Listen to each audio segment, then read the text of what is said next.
9 अगस्त 2024 की सुबह लगभग 10 बजे कोलकाता के आईजीकर मेडिकल कॉलेज हॉस्पिटल से एक फ़ोन कॉल आया। फ़ोन उठाने वाले व्यक्ति की आवाज़ में घबराहट साफ झलक रही थी। उसने कांपती आवाज़ में पूछा, क्या आप लेडी डॉक्टर के पिताजी हैं? जब उसे हाँ में जवाब मिला तो दूसरी तरफ से आई बात ने मानो उस पिता की दुनिया ही उलटकर रख दी। जितनी जल्दी हो सके आप अस्पताल पहुँचें, आपकी बेटी की तबीयत बहुत ख़राब है। इस बात पर विश्वास करना मुश्किल था। उनकी बेटी, जो एक समर्पित डॉक्टर थी, रात में बिल्कुल ठीक थी। अचानक ऐसा क्या हुआ? इससे पहले कि वह कुछ पूछ पाते, फ़ोन कट गया। हड़बड़ाहट में उन्होंने दोबारा फ़ोन मिलाया और कांपती आवाज़ में पूछा, मेरी बेटी को क्या हुआ है? उधर से जो जवाब मिला वह किसी भी पिता के लिए सबसे भयानक मंजर से कम नहीं था। साहब, आपकी बेटी ने अपनी जीवन लीला समाप्त कर ली है।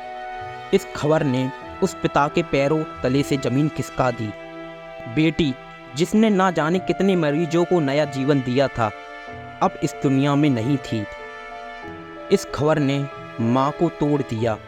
वह फूट फूट कर रोने लगी। दोनों बिना देरी किए अस्पताल की ओर रवाना हो गए, लेकिन उन्हें अंदाज़ा नहीं था कि जब तक वे अस्पताल पहुंचेंगे, यह खबर पूरे शहर में आग की तरह फैल चुकी होगी।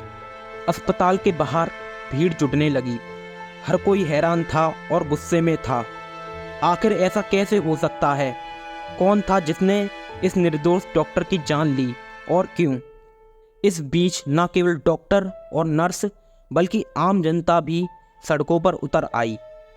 सभी की एक मांग थी, एफबीआई जांच और न्याय। इस घटना ने इंसानियत को झकझोर कर रख दिया। जिसने भी इस खबर को सुना वह सुन्न रह गया। लेकिन कहानी यहाँ ख़त्म नहीं होती। यह तो बस शुरुआत थी। इस दर्दनाक घटना के पीछे छिपा सच क्या है? कौन है इस घटना का जिम्मेदार और क्यों? यह घटना आरजीकर मेडिकल कॉलेज की है।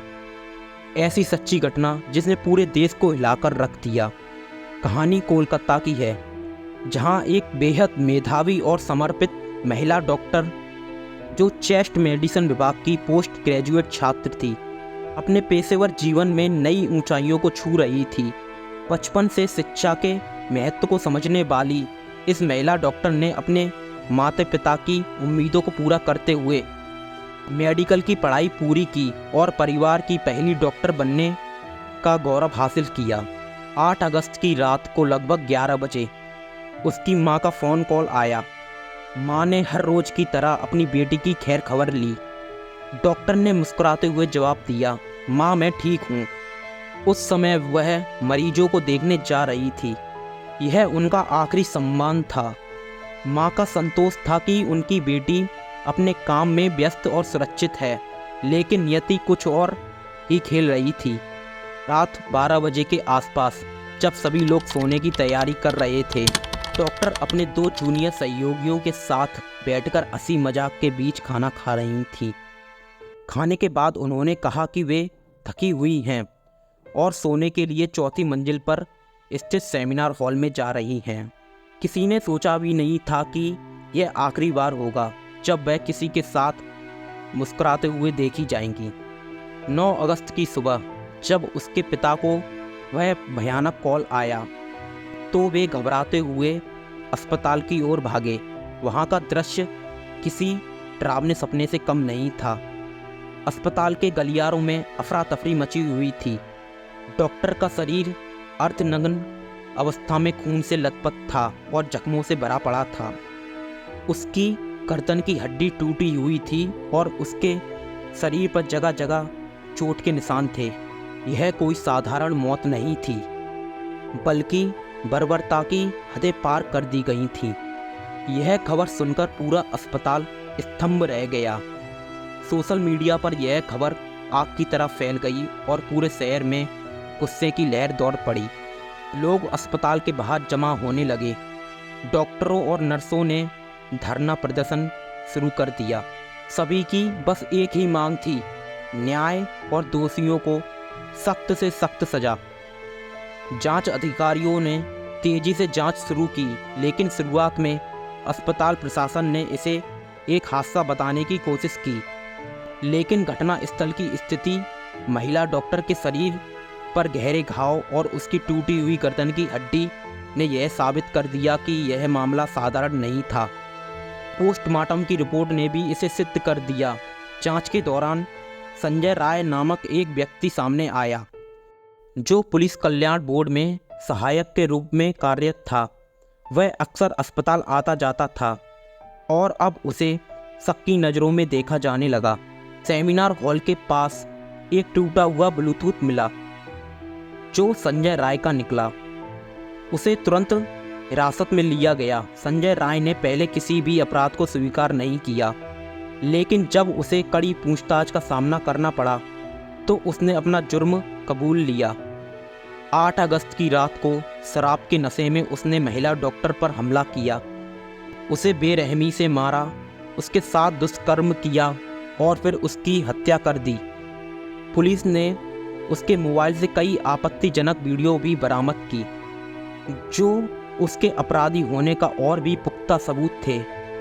संजय राय के खिलाफ भारतीय न्याय संहिता की धारा 64 और 103 के तहत मामला दर्ज किया गया और उसे 23 अगस्त तक पुलिस की रिमांड में रखने की मंजूरी मिली। इसी बीच आरजीकर मेडिकल कॉलेज की जूनियर डॉक्टरों ने सुरक्षा को लेकर अन्य मामलों पर अपनी मांग रखी है। जूनियर डॉक्टरों ने कहा कि हमारी मांग यह है कि सही सबूतों के साथ दोषियों की गिरफ्तारी हो और सीबीआई की तरफ से इसकी पुष्टि करने वाला एक बयान भी जारी किया जाए। जूनियर डॉक्टरों ने यह भी कहा कि हम लिखित माफ़ी आरजीकर के पूर्व प्रिंसिपल, एमएसबीपी, छात्र मामलों के डीन, चेस्ट मेडिसिन डिपार्टमेंट के एचओडी और घटना के दिन ड्यूटी पर मौजूद असिस्टेंट समेत बड़े अधिकारियों के इस्तीफा की मांग करते हैं। इतना ही नहीं, उन्होंने कहा कि उन्हें उनकी बची हुई सेवाओं के लिए किसी भी संस्थान में कोई भी पद देने से रोक देना चाहिए। यह घटना हमें सोचने पर मजबूर कर देती है कि हमारा समाज किस दिशा में जा रहा है।